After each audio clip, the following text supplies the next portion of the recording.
kita tahu bahwa setiap tahun itu selalu ada publication Survei. tentang global ranking dari begitu banyak global brands untuk diketahui nilainya.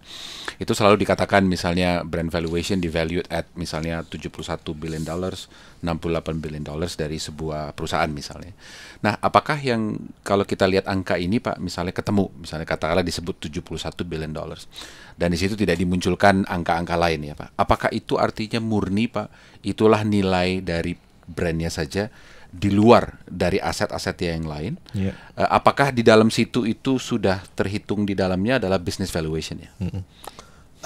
Bisa kombinasi. Jadi saya bisa jawab bahwa nilai yang ada itu betul-betul brand valuation, betul-betul the value of the brand. Hanya the brandnya saja. The value of the brand. Okay. Nah, menjadi pertanyaan, apakah the value of the brand ini merupakan fraction dari the value of the company, atau bahkan bisa jadi lebih besar dari value of the company? Nah, Jadi itu yang kita nanti lihat rasionya Pak. kita mesti bandingkan dengan Fortune 500. Fortune 500 ngomong berapa? Ngomong company-nya berapa, terus ada market capitalization, oh ini brandnya, oh ternyata brand ini kontribusinya 70%, 80%, atau cuma 7%, gitu loh. Jadi yang ada di situ, kalau mereka bilang itu adalah global brand valuation survey, itu betul-betul brand valuation, nilai betul-betul particular brand. Murni ya? Ya, murni. Jadi tidak ada satu perbandingan lurus Pak bahwa misalnya kenaikan brand value itu berhubungan dengan kenaikan atau penurunan dari business value. Sebetulnya secara umum sih memang itu harusnya berbanding lurus, seharusnya berbanding lurus. Cuman saya katakan dalam satu entitas company itu kan variabelnya kompleks, sehingga itu yang mungkin determine bahwa apakah brandnya ini begitu solid sehingga jauh melebihi reputasi dari company-nya, bisnisnya, atau memang ini paralel, proporsional gitu. Jadi kalau brandnya naik sekian, otomatis company-nya naik sekian.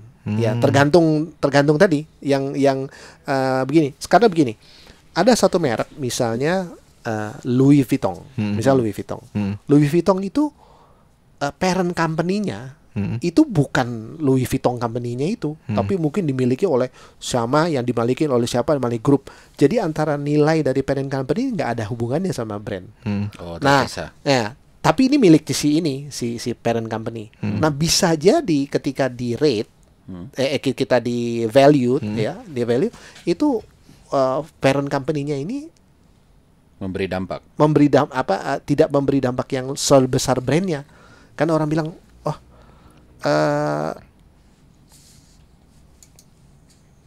parent company dijual harganya 100 perak. Nggak mau saya, ngapain? Cuman begitu 30 perak aja segitu, nggak ada kegiatan, kita nggak tahu ini apa segala macam. Tapi dia yang milik itu, dia milik brand ini. Oh gitu, kalau gitu gue beli brandnya aja.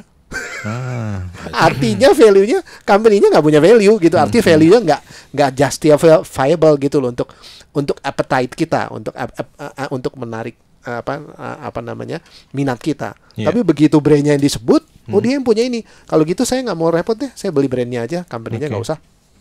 Nah itu yang dibilang katakan bahwa nilai dari si brand itu exceeding the nilai of the company.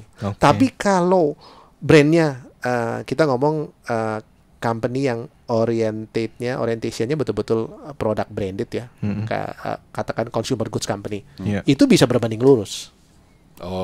Gitu. Begitu naik performance-nya, begitu naik reputasinya, business valuation-nya pun juga ikut naik ke atas. Karena direct, karena the company is an operating company yang own and managing the brand directly. Gitu. Sih. Bisa nggak kalau gitu Pak, dalam kondisi yang lebih ekstrim misalnya, kita tahu bahwa bisnis ini performance-nya lagi tidak terlalu baik, murni Pak, dari kacamata profit and loss, balance sheet dan lain-lain, dia mengalami decline. Tapi di luar sana kan dia nggak tahu orang kondisi profit and loss-nya, kan dia nggak tahu. Tapi dari kacamata orang luar, the brand remains to be a very powerful brand, acknowledgement orang tuh tahu by reputation, wah ini perusahaan yang baik, ini adalah brand yang baik dan sebagainya. Bisa nggak dalam kondisi di mana tadi dia terjadi decline dari segi profit and loss-nya, bisnisnya lagi menurun, tapi brandnya tetap dinilai dengan suatu value yang besar? Apakah mungkin? Mungkin, karena apa? Kita bicara company bagus atau enggak, itu kan is a management. Betul. Ya kan? Oke. Jadi wah kebetulan aja nggak bagus gitu loh. Salah strateginya, salah segala macam. Tapi begitu kita ngomong brand, wah Persepsi dari brandnya masih persepsi baik. ini masih kuat. Iya. Artinya mungkin nilainya kita nggak harus bayar premium, Iya. tapi kita nggak bayar lebih murah. Kita bayar at par aja. Iya. Oh, at par Nah, aja. bisa jadi. Oke. Karena dia bilang brandnya masih oke kok. Biasanya kasus-kasus seperti itu ketika mau dijual ya, Iya. yang namanya apa kekurangan yang dalam tuh ditutupin semua. Betul. Enggak, saya kira bukan hanya soal apakah ditutup atau tidak. Seringkali kita punya satu pandangan ya tentang kondisi bisnis tersebut. Kita kadang-kadang affected dengan kenyataan bahwa oh kalau lihat financial performance kok ini kayaknya lagi menurun gitu. Iya. Tapi di luar kan dia nggak tahu Betul. kondisi yang di dalamnya. Karena kalau dia bukan perusahaan yang sudah publicly Public, listed, ya. yang sudah TBK, kan nggak kelihatan data itu. Jadi persepsi di luar, wah bagus-bagus aja deh gitu ya. Nggak tahu aja di dalamnya misalnya kondisinya lagi sedang tidak baik. Benar. Sehingga jadi muncul pertanyaan, apakah masih bisa brand ini di-value dengan nilai yang baik, walaupun dari segi business performance-nya dia tidak sedang dalam kondisi yang baik. Iya. Entah karena satu alasan dan lain. Misalnya kalau dulu ada monetary crisis atau kalau kemarin financial crisis, Iya. apakah itu dampaknya langsung bahwa brand value-nya tuh akan turun gitu. Jadi artinya bisa saja 3 tahun terakhir brand value tetap nih, misalnya katakanlah 10 misalnya. Tapi business valuation-nya turun dari 7, 6, 5, 4, 3, 2 gitu. Iya. Nah, masih bisa nggak nih dalam kondisi seperti ini, Iya. orang lain melihat ya tetap brand kamu akan saya ambil di 10, tapi saya nggak mau hitung yang bawah itu karena saya tahu itu kondisinya lagi jelek misalnya. Itu buat catatan saya tadi, itu yang menyebabkan si pembeli bilang, gue beli brandnya aja deh. Iya. Company-nya nggak usah. Betul.